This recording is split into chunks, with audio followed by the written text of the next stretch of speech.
When a woman came out about the idealization of women's images in comics last year, there was a lot of blowback from the same MRA type creeps. I can't find the link, but here's a similar article to the topic. I'll have to look into that. I actually, I went. What? Uh-oh. All right, stop. Here we go. Here we go. Oh, no. All right. Oh, no. You actually about to do one of these stories? Yeah, I am. I went to Comic-Con. That's cool. This past weekend, I went on Look Saturday. at us, man, we were out media consumers this weekend. New York Film Festival, Comic-Con. And one thing I noticed is that things were a bit different at Comic-Con this time around compared to other conventions I've been to, video game conventions, comic book conventions, horror conventions, etc. They're usually, the typically male-dominated spaces. I mean, women have increasingly been going to these type of things. But I noticed there was or at least I didn't see any. I didn't see any of the booth babes this time around, which... What are booth babes? It's been basically gaming companies... Is that like what it sounds like? Gaming companies, comic book companies, whatever. At the booths that they would rent out, they would usually hire girls to basically, attract men to come to their booth. That's basically the point of the booth babe. And I didn't notice any. I noticed many guys who wanted to take photos with female attendees who were cosplaying, who were in costume. Many of them, if not all I saw, asked first before just going over and getting touchy-feely and being all creepy. New York Comic Con had big banners when you walk in that saying cosplaying is not consent. And it had a list of rules of what is harassment and not tolerated at Comic Con. What is cosplaying? It's the term for showing up in costume, like dressing up as your favorite character, acting the character out, role-playing basically, pretending to be that character. And a very welcome change to Comic-Con is that sign and the even just the affirmation that exists and something needed to be done about it.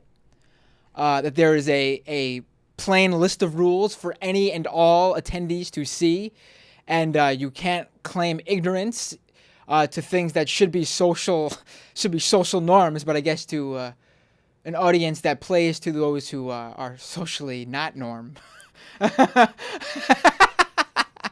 No, but wow. For real.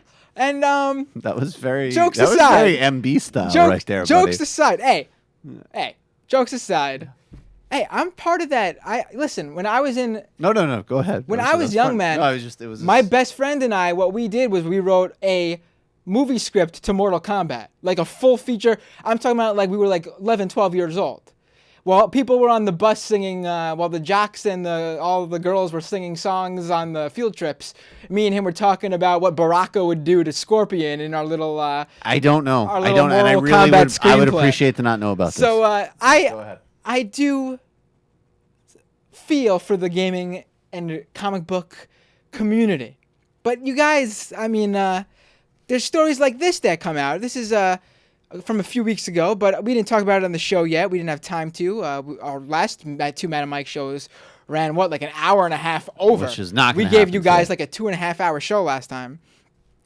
Intel pulled an advertising campaign from video game website Gamasutra after they received numerous complaints from people who self-identify as gamers, claiming that they were upset about an article on the site. So this website basically covers the gaming industry. It's typically not like other gaming websites where it's not for gamers. It's more for developers and industry insiders. But gamers do read it, obviously, because they're very interested in the business side of things. And basically, they flooded Intel to get this article, to remove their advertising campaign because there's one article. And basically, the article in question was written by a woman, Leigh Alexander.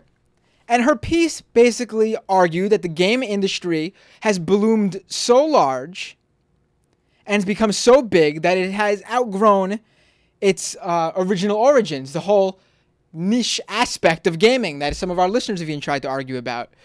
So she's arguing that the term gamers is dead. It's a thing of the past. So many people play video games now, whether casual gaming or even the hardcore games, that there is no more this small outsider group known as gamers. She said that it would be hard for those gamers who self-identify as gamers so strongly, and that their identity depends on the aging cultural signposts of rapidly evolving, increasingly broad and complex medium. And she says that basically we're creating culture now. We're refusing to let anyone feel prohibited from participating. And so Gamergate, this is the article Gamergate, and these gamers involved with Gamergate got angry about. An article with this woman's opinion on how the gaming industry has changed because gaming culture has changed, and gaming culture has changed because the broad culture, pop culture, has changed. And this is basically what she's saying. Hey, I don't really understand everything you got in your article there, but I will just say this. It sounds to me like, reading in between the lines, there's going to be less hookers for me to kill in my next favorite game. And therefore, I'm going to harass you on the internet. So basically, this piece led to a meltdown. Yeah, see, this is what's so depressing, is now I know how all of these stories end. And what is like their... How dare she? You know, they're fighting for journalistic integrity in video game journalism. Oh my God. Here we have a woman who wrote an opinion piece. She is a gamer. And she's basically saying the word gamer is changing. And that's why we're seeing Gamergate. Women play games now. Minorities play games. The LGBT community plays games. Everybody from every background, everywhere is playing video games. And that's why this group feels attacked. She's even trying to explain their own outrage. She's almost helping them out. And so Intel removes this big ad campaign from the site she writes for. And this is why it just doesn't hold to me that this is about journalistic integrity in video games. To punish a journalist with lost advertising revenue in hopes to get journalistic integrity. So you basically want journalists who write about video games to write pieces that are only friendly to those advertisers that would advertise in video games. So you don't want... So if EA has a big advertising campaign on your next favorite video game, on your big video game website, and their next game comes out, you don't want that journalist to write their true opinion on that game, because EA may pull the revenue from them. Unbelievable. Just unbelievable. And it's no surprise that the person who wrote this piece is a woman. Let me tell you that Actually, much. and just seriously here, you people should be ashamed of yourself.